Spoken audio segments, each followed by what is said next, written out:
White হাউসে দ্বিতীয় দফায় ক্ষমতা গ্রহণের পর ইউক্রেন ইস্যুতে প্রথমবারের মতো বড় কোনো পদক্ষেপের ঘোষণা দিলেন মার্কিন প্রেসিডেন্ট ডোনাল্ড ট্রাম্প। ন্যাটোর মহাসচিব মার্ক রুটের সঙ্গে এক বৈঠকে তিনি জানালেন, ন্যাটোর মাধ্যমে ইউক্রেনের সর্বোচ্চ মানের অস্ত্র পাঠাবে যুক্তরাষ্ট্র। একই সঙ্গে রাশিয়াকে 50 দিনের আলটিমেটাম দিয়েছেন ট্রাম্প।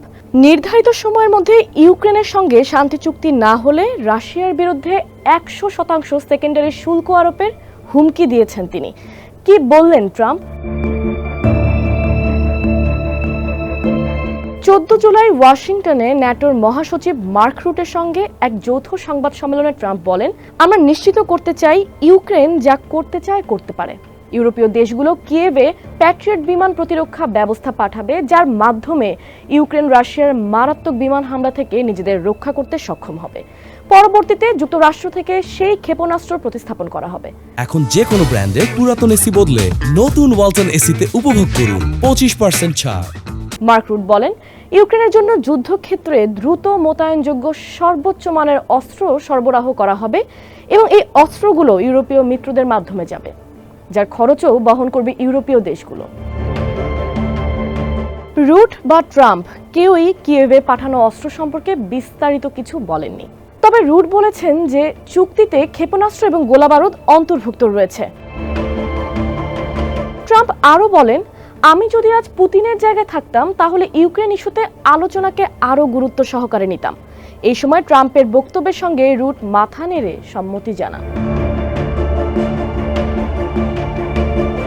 ট্রাম্পের শর্ত পরিষ্কার। তিনি বলেন, যদি 50 দিনের মধ্যে রাশিয়া ইউক্রেন যুদ্ধ বন্ধে শান্তি চুক্তি না হয়, তাহলে রাশিয়ার সঙ্গে যেসব দেশ বাণিজ্য করছে তাদের পণ্য আমদানিতে যুক্তরাষ্ট্র 100% শুল্ক আরোপ করবে। এর উদাহরণ হিসেবে ট্রাম্প বলেন, ভারত যদি রাশিয়া থেকে তেল কিনে, তাহলে মার্কিন কোম্পানিগুলো ভারতীয় পণ্য কিনলে সেই পণ্যের উপর 100% শুল্ক দিতে হবে। এর ফলে পণ্যগুলো এতটাই ব্যয়বহুল হয়ে উঠবে যে মার্কিন কোম্পানিগুলো সম্ভবত অন্য কোথাও থেকে সস্তায় কিনতে পছন্দ করবে, যা ভারতের রাজস্বে চাপ ফেলবে। ট্রাম্পের উদ্দেশ্য একটাই, রাশিয়ার অর্থনীতিকে পঙ্গু করা। কারণ মস্কোর প্রায় 1/3 রাজস্ব এবং রপ্তানির 60%-এরও বেশি তেল ও গ্যাস থেকে আসে। তাই 100% শুল্ক রাশিয়ার আর্থিক অবস্থার উপর কিছুটা প্রভাব ফেলতে পারে। যদি তারা এই তেল বিক্রি না করতে পারে, তাহলে যুদ্ধ চালানোর জন্য অর্থ জোগাড় করাও কঠিন হয়ে পড়বে। তবে অবাক করা বিষয় হলো, এই ঘোষণার পর মস্কো স্টক এক্সচেঞ্জে সূচক বেড়ে যায়।